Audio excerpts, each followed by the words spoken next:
जो एक एक बूंद जलाधारी नीचे गिरती है वो शंकर भगवान की 5 लड़कियां जया, विषहरा, शामली बारी, दौतली और देव, ये शंकर जी की 5 बेटियां हैं। वंश वृद्धि के लिए, कार्य सिद्धि के लिए, वैभव प्राप्ति के लिए या अपने हृदय की सुख समृद्धि के लिए, संतान प्राप्ति के लिए पारिजात हार श्रृंगार के फूल की शिव जी को आराधना होती है। हार श्रृंगार का जो पुष्प होता है, अशोक सुंदरी वाली जगह पर हम पारिजात के पुष्प को समर्पित करते हैं। उसकी डंडी का जो मुख है वो शिवलिंग की ओर होता है जब हम अपना सुख सुंदरी पर चढ़ाते हैं, और फूल का मुख इधर होता है। वापिस उसी पारिजात के पुष्प को उठाकर हम माता पार्वती जी के हस्त कमल पर, जो गोल हस्त कमल है, वहां समर्पित करते हैं। उस जगह पर माता पार्वती जी की ओर से जो पुष्प समर्पित किया जाता है, उसकी डंडी पारिजात की हमारी ओर होती है, पुष्प का मुख महादेव की ओर होता है। तीसरी जगह जब हम पारिजात के पुष्प को अशोक सुंदरी पे से उठाकर जगत जननी के हस्त कमल पर रखते हैं, हस्त कमल पे से उठाकर देवादिदेव महादेव के शिवलिंग पर रखते हैं, उस समय पर पारिजात के पुष्प की डंडी शिवलिंग के ऊपर होती है और फूल का मुख अपनी ओर होता है। इस जगह पर पारिजात के पुष्प की डंडी के केसर से ही महादेव को त्रिपुंड लगाया जाता है और महादेव से प्रार्थना करी जाती है। अब पारिजात के फूल का केसर कैसे बनाना है वो भी एक बार आप लोग अच्छे से समझे। जैसे मान लो अभी पारिजात का तो फूल यहां पर नहीं है, पर आप टीवी पर दर्शन कर रहे होंगे। पारिजात पुष्प की जो पीछे की डंडी होती है, फूल सफेद और पीछे जो डंडी होती है नारंगी कलर की, केसरिया कलर की, उसको तोड़ लिया जाता है। तोड़कर ऐसी 25-50 फूल की पीछे की डंडी को तोड़कर उसको रख दिया जाता है। उसको धूप में नहीं सुखाते, केवल घर में उसको एक कटोरी में या थाली में रख दो, वो धीरे धीरे सूख जाएगा।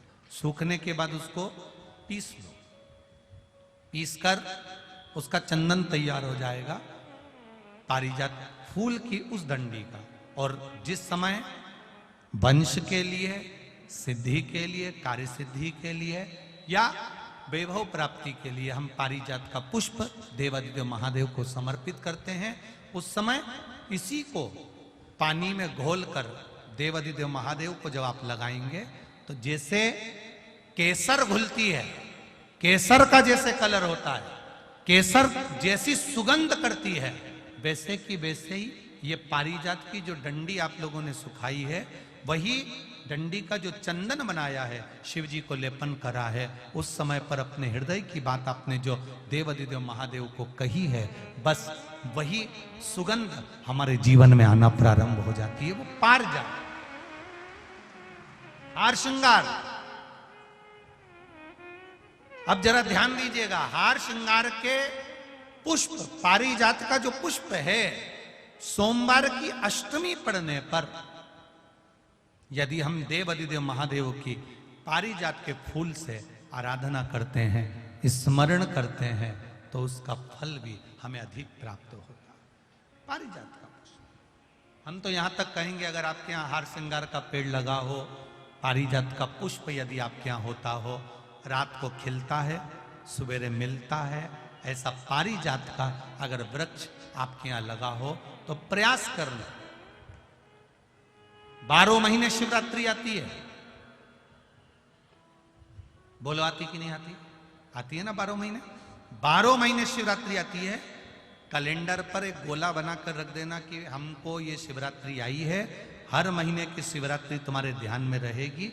एक पारिजात का पुष्प, हार श्रृंगार का पुष्प, एक अगर देवादिदेव महादेव को आपने चढ़ाना चालू कर दिया, समर्पित करना प्रारंभ कर दिया, तो आपको पीछे पलट कर देखने की जरूरत नहीं पड़ेगी, महादेव हाथ पकड़ ही रहता। पारिजात का पुष्प शिव को समर्पित।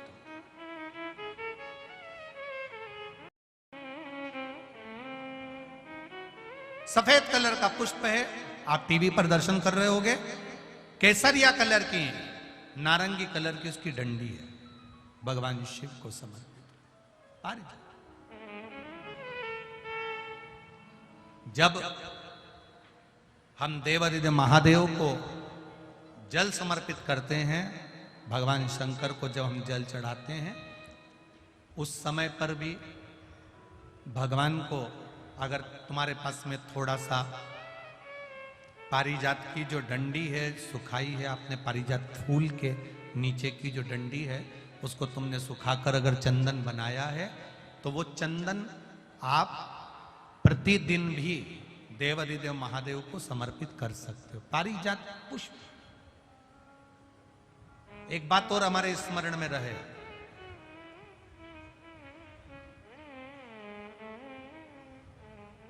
भगवान शिव को जो ये 5 तरह के पुष्प समर्पित करे जाते हैं, इन पुष्पों की डंडी जो पीछे लगी होती है इसको तोड़ा नहीं जाता शिव जी को चढ़ाते समय। इसका स्मरण आपको रहे।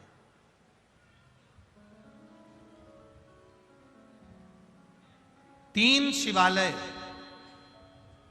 ऐसे हैं जहां पर पारिजात के पुष्प को समर्पित कर देने से, भगवान शंकर को अगर पारिजात का पुष्प समर्पित किया जाता है तो मनवांछित फल की प्राप्ति होती है।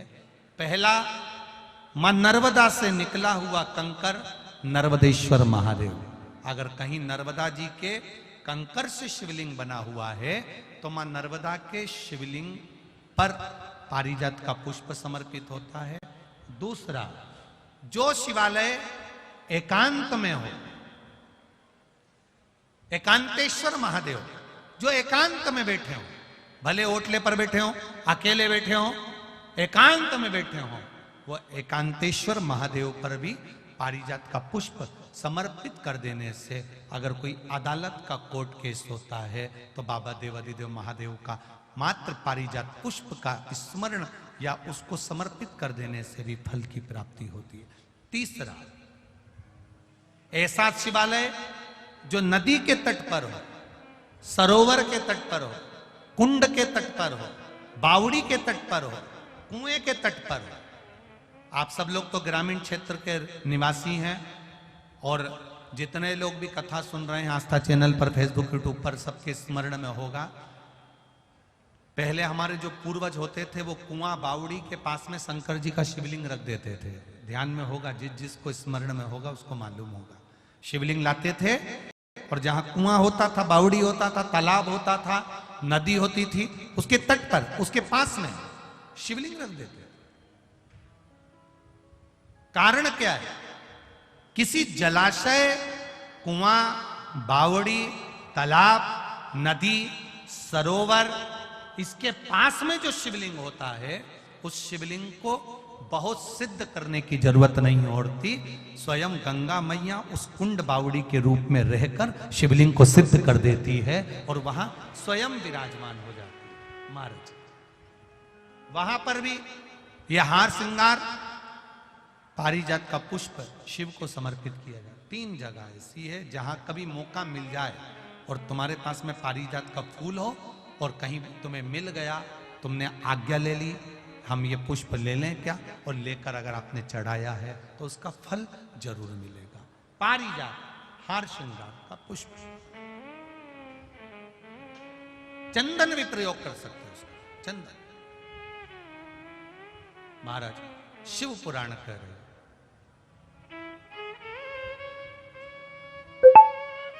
चंचुला देवी ने अपने पति बिंदुक के लिए शिव महापुरुष